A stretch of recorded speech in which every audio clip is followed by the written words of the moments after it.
Hey everyone, welcome back to RacquetGuys.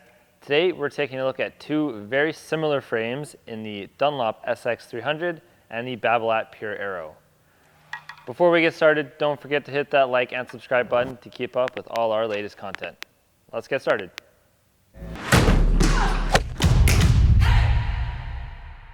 It's impossible to compare the SX300 and the Pure Aero without first acknowledging just how similar these two rackets are. Aside from the kind of obvious cosmetics, both frames have very similar specs and are geared towards players of pretty similar play styles. Both have a 100 square inch head size, an 11.1 ounce strung weight, a 4 points headlight strung balance, and a 16 by 19 string pattern. The Dunlop has a slightly stiffer flex rating of 68 against the 67 of the Pure Aero, and a slightly lower swing weight of 320 versus 324 again of the Pure Aero. When we dig into the signature technologies included in these frames, we can see that both frames have some pretty different technologies that are designed to achieve some similar goals. In the Pure Aero, we have Cortex Pure Feel, which is incorporated at 3 and 9 o'clock for more comfort and feel, and their FSI spin grommets at 6 and 12 that maximize string movement for more spin.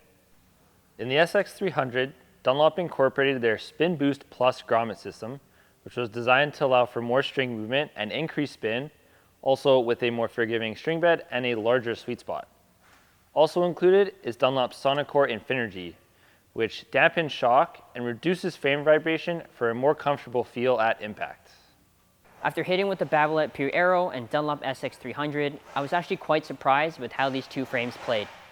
On ground strokes, the Dunlop SX300 felt more solid upon impact, while the Pure Aero provided a softer, more plush feel. Even with the stiffness ratings of these two frames being nearly identical, 68 and 67, I did find that the Aero allowed the ball to have more dwell time over the SX300. This I found led to a higher launch angle and more of a frame which I could work angles with, rather than a point and shoot style that I found the SX300 provided me. When it came to volleys and serves, the two again played quite similar. I was very quickly able to find my kick and slice serve with these two frames, but with the Dunlop SX300 being slightly stiffer, I found myself looking to hit flat serves more often. Having to choose between the two, I'm surprisingly going to have to go with the SX300 over the Pure Aero. I found that the higher stiffness combined with the spin boost grommets really allowed me to hit a heavier, more penetrating ball than with the Pure Aero. But if you're someone who's looking for a racket that almost does the exact same thing, but just a little bit softer, you should definitely take a look into the Babolat Pure Aero. Considering how close these two are in spec, I was really not expecting them to feel quite as different as they did. From the back of the court, I really had no issues with either racket hitting a really big, heavy, aggressive ball.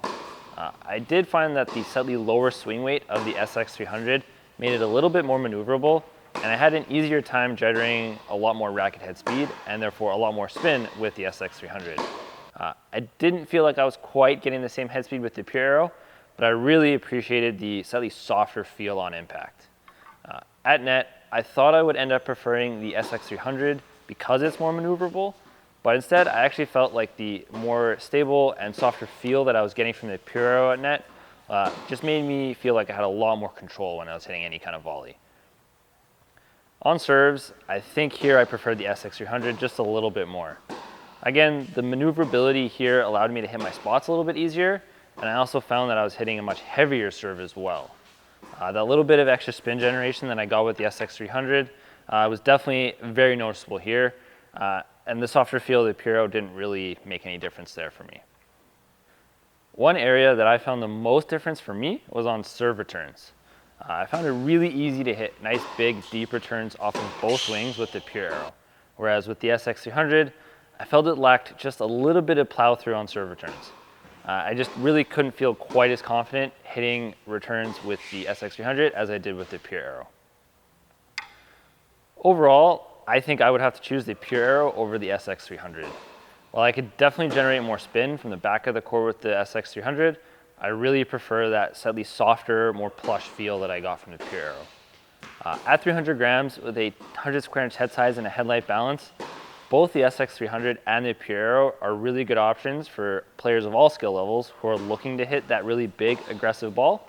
But if you're looking for a little bit more maneuverability, maybe look for the SX300. Or if you want a little bit maybe of a softer, more plush feel, maybe look for the Pure Aero. Thanks everyone for watching. If you have any questions about either the Babolat Pure Aero or the Dunlop SX300, or if there are other frames that you want us to take a look at in the future, let us know down in the comments below. As always, the Babolat Pure Aero and the Dunlop SX300 are available online at RacquetGuys.com.